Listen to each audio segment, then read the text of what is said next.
আলুর দম দিয়ে ভাত খেয়েছো কি, তাই না? যদি খেয়েই থাকি তাতে আপনার কি?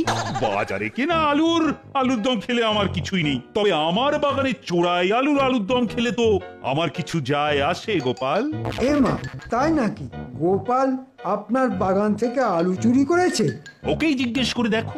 আমি যে আলু চুরি করেছি তার কোনো প্রমাণ আছে? প্রমাণ আমি স্বয়ং। কাল রাতে আমি তোমাকে আমার বাগান থেকে আলু চুরি করতে দেখেছি। তা দেখলেনি যখন, তখন হাতে নাতে ধরলেন না কেন? কাউকে হাতে নাতে না ধরে চোর বলা কিন্তু রাজার কাজ নয়। খুব যে নাকশ নাকশ করে আইনের কথা বলছো মহারাজ, আমি এক্ষুনি প্রমাণ করে দেব কাল গোপালের বাড়ি আলুর দম হয়েছিল কি হয়নি। এই যে মহারাজ, পুঁটিকে এনেছি।